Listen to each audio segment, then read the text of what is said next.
You're listening to the Wharton Alumni Executive Education Podcast.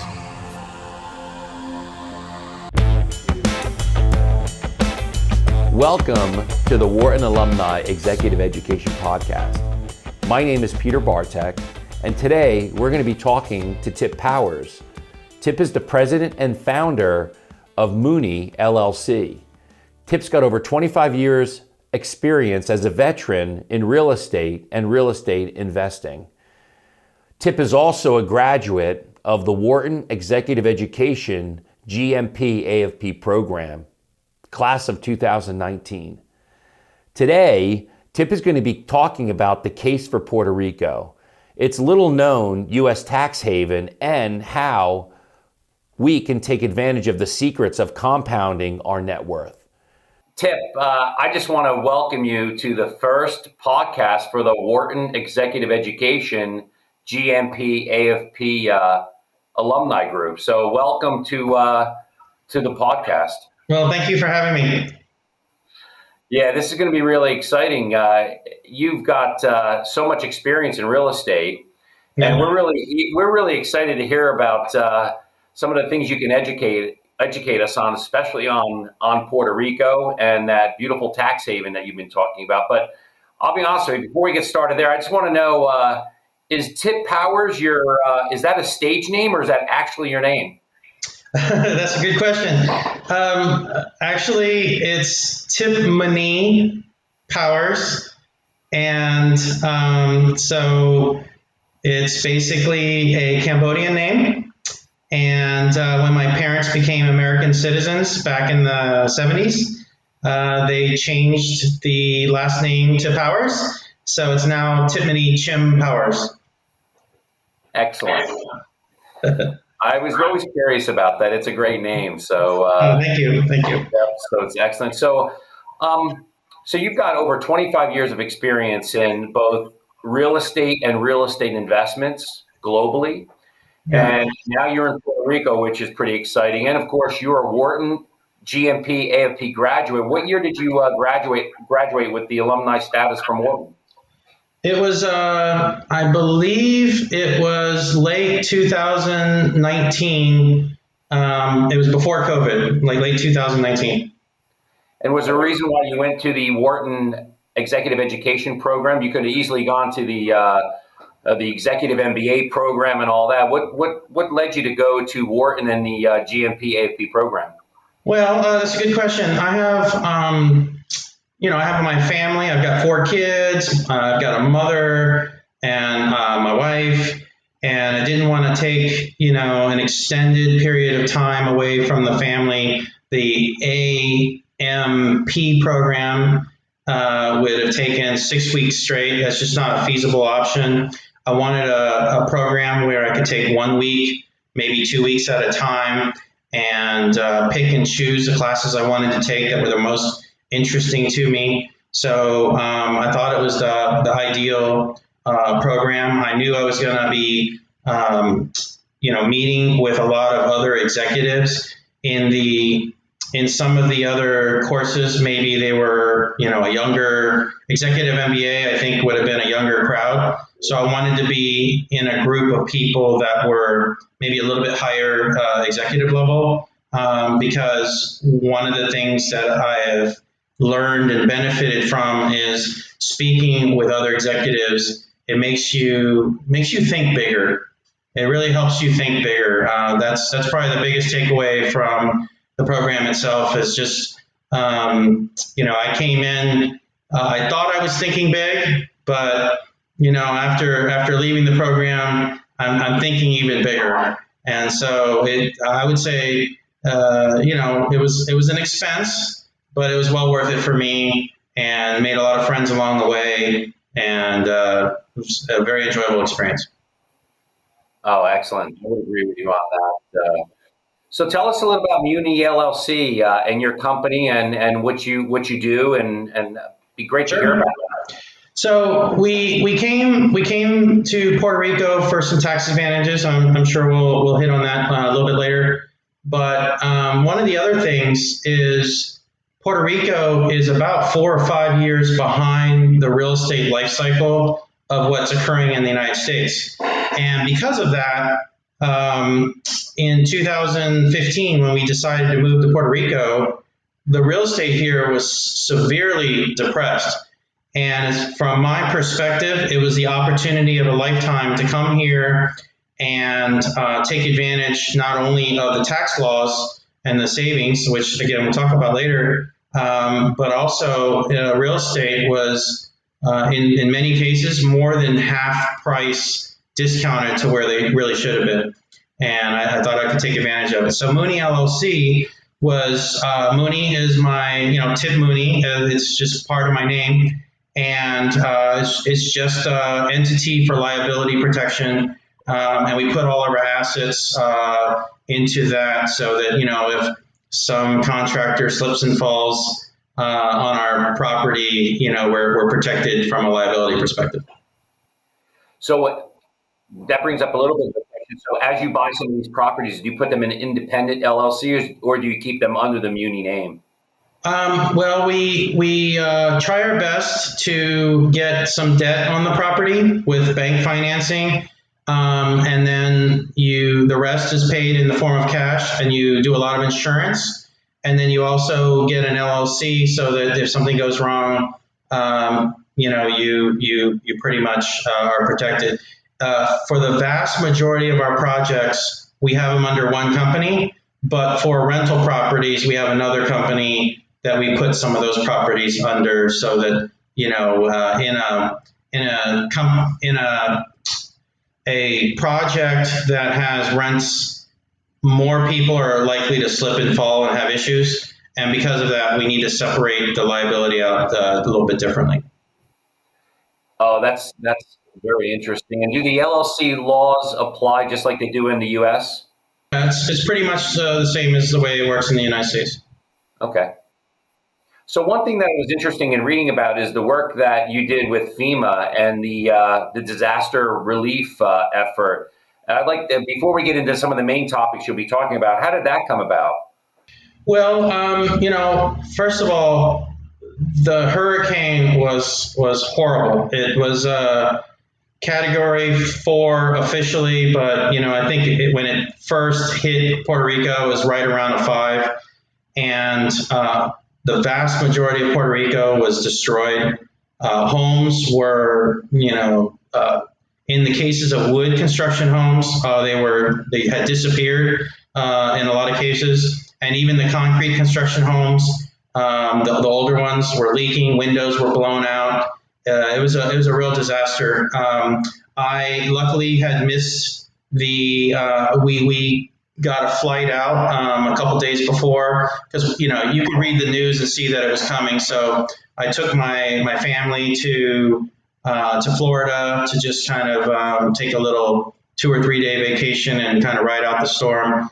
And we were having our regular everyday life, and then you hear on the news Puerto Rico got a direct hit, and people were suffering, and all we could do then was just go straight back to our hotel, watch everything on the news, whatever we could find, and it was absolutely horrendous what happened.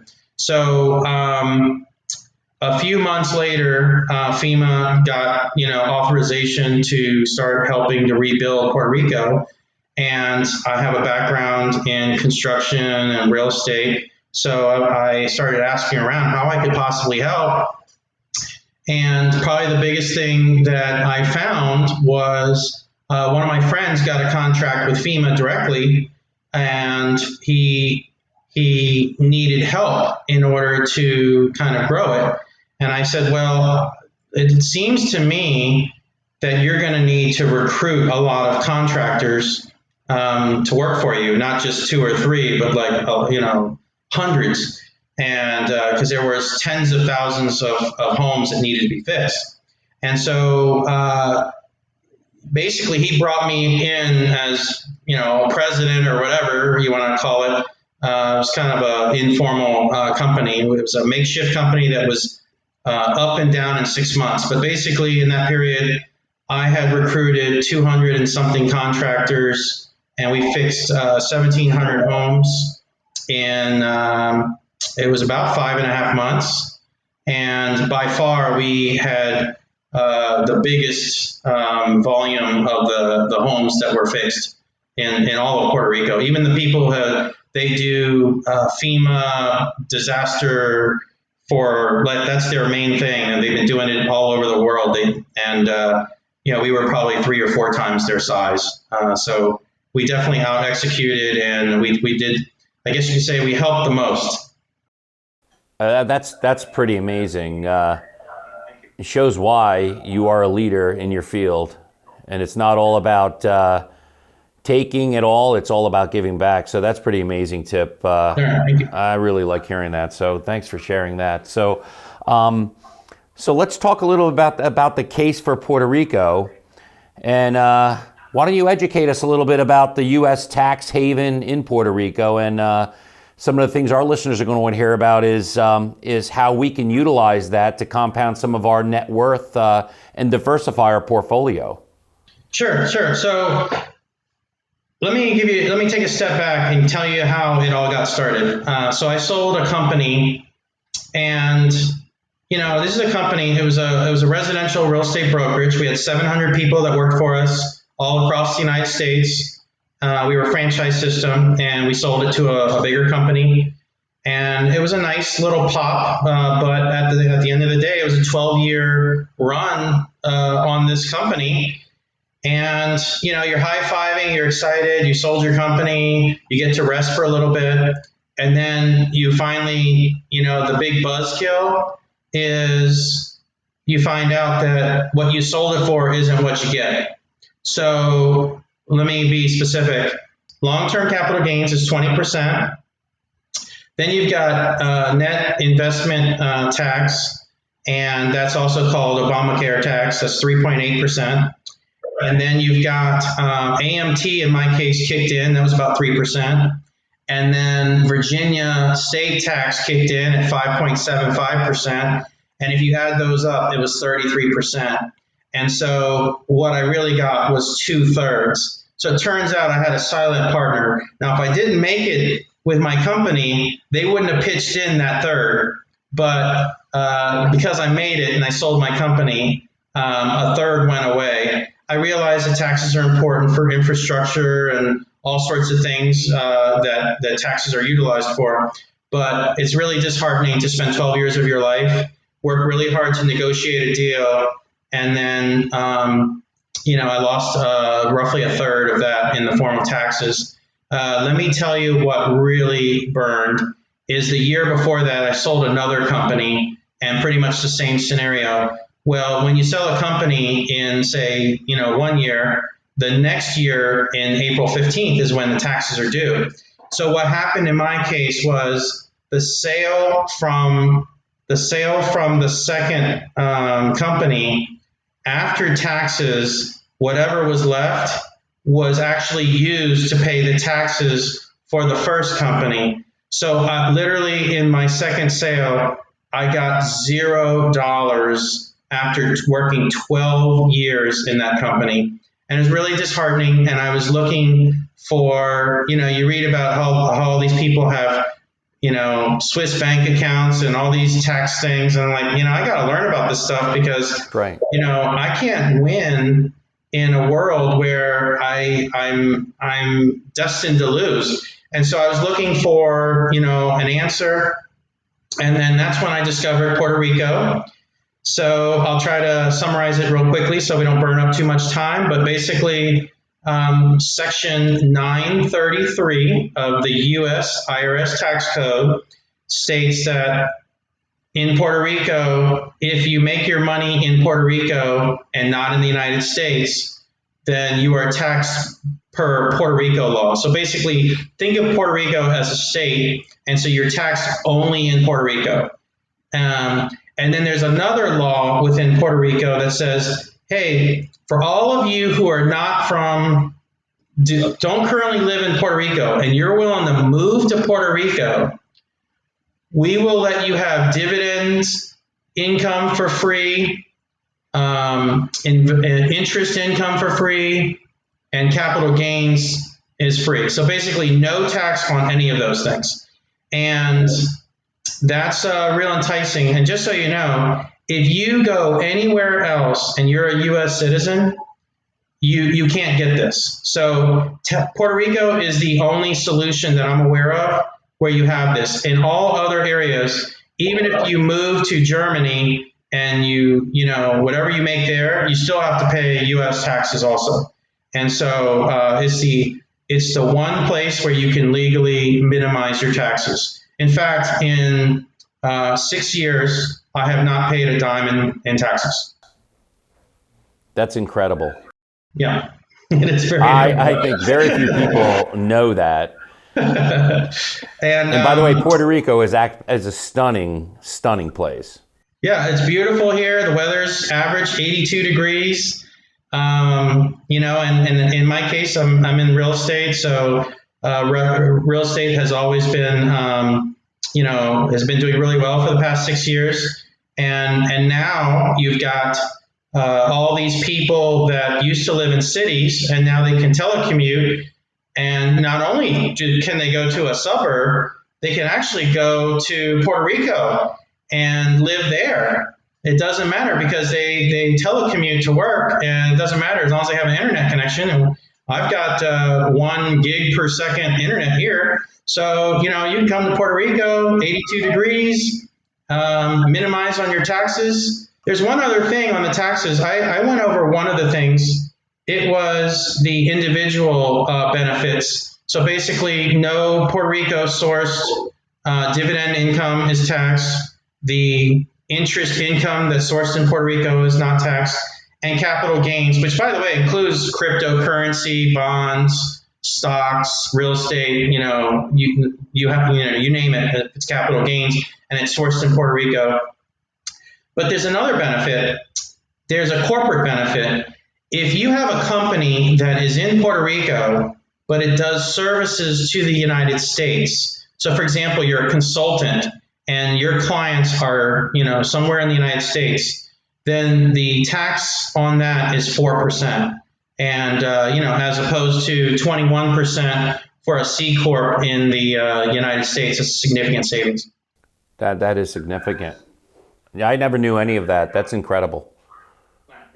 That's incredible. So let me ask you this. So other than we'll get involved with to see what the new administration basically holds and what your feelings are about that, but how does somebody from the U.S. get started in something? So let's just say if they want to make some investments in Puerto Rico, what are some of the first steps that they would need to take?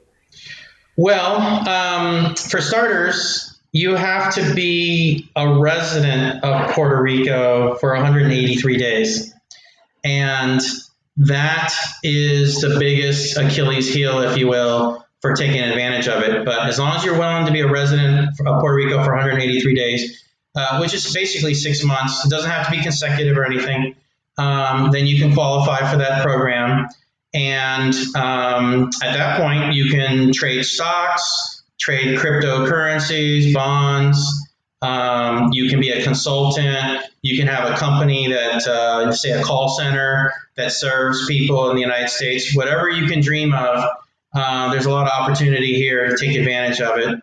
If you want to get in real estate specifically, there's still a lot of opportunity here. Homes are still discounted, although they have gone up quite a bit. In fact, in some areas, I would borderline say that they're in the nosebleed section.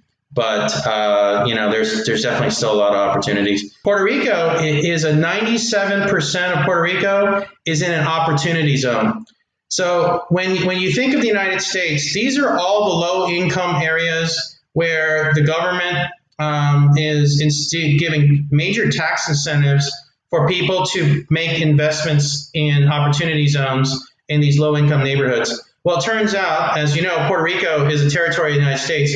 97% of Puerto Rico is an opportunity zone. So basically, anybody who's running a fund who wants to manage people's money and you know, do opportunity zone investing, there are significant tax savings. And by the way, to take advantage of that as an investor, you don't have to be a Puerto Rican resident. You can take advantage of that outside of that. That really is great information, by the way. I think very few people know that tip. It is available in the United States, but they're few and far between in pockets really low income, and that's what it's made for, is to help areas of low income. But it just turns out that Puerto Rico, relative to the rest of the United States, is considered low income, and it's a fabulous opportunity for investing. And you can make a huge hotel, get tax credits for that. There's absolutely a lot of investment opportunity in Puerto Rico. Well, that's great. That's great. So my question now is, what can we expect from the new administration opposed to the previous administration? Okay, good question. I think that since President Biden is, already trying to levy higher taxes to wealthy individuals, and also raise taxes to corporations back to where they were, I believe that more people will be moving to Puerto Rico, and more companies will be relocating to Puerto Rico to take advantage of this. So these huge tax savings. In fact, even though taxes haven't been raised yet, as soon as President Biden had won the election, if you will, the number of people applying for the decree, this special decree where you don't pay the taxes on capital gains, went up all through the roof. And, I'd say it's easily more than 1,000 people now. When I first came, it was just a couple of hundred people came to Puerto Rico to take advantage of this. And now we're well into the thousands. Wow. Do you see any new trends? What about some new trends that might be coming in real estate overall? The real estate market is just going through the roof. What's your overall feeling about where the trends are going there? Well, I don't track the United States market as tightly as I used to. I mean, as a president of a company that ran a national real estate brokerage, I was in it day in and day out. But I can tell you, in Puerto Rico, we're about 4 years behind the U.S. market. So I can tell you without a doubt, we're going to have a pretty strong market for another 4 to 6 years.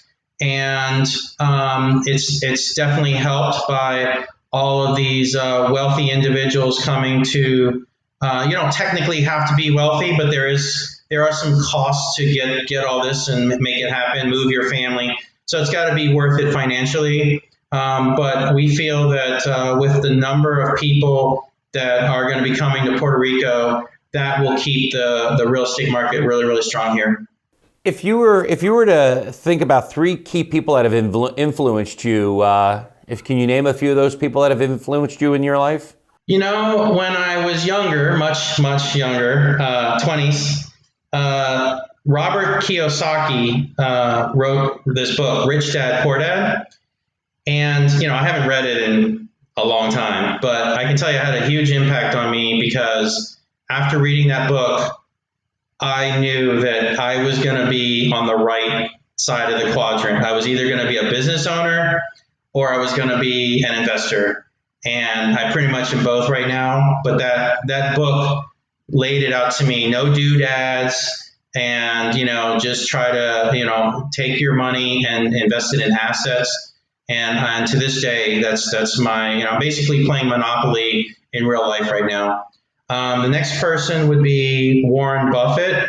Probably the biggest, I believe you've heard of him, since your company is, sub of Berkshire Hathaway. But probably the biggest takeaway from Warren Buffett is margin of safety. Every investment that we make in real estate has a margin of safety component in it, and if the margins aren't good, we pass. The third person who's influenced me a lot is George Antone. He wrote the book Banker's Code, and I learned about private lending. And actually, for a while there, I started a company called lending.com, and ultimately that was sold to the Blackstone Group for an undisclosed sum, but let's just say that it was nice. I was in Puerto Rico at the time, so I paid zero capital gains on that sale. On top of that, so I didn't have to give up my 33% on that sale. So those are the three people that have most influenced me.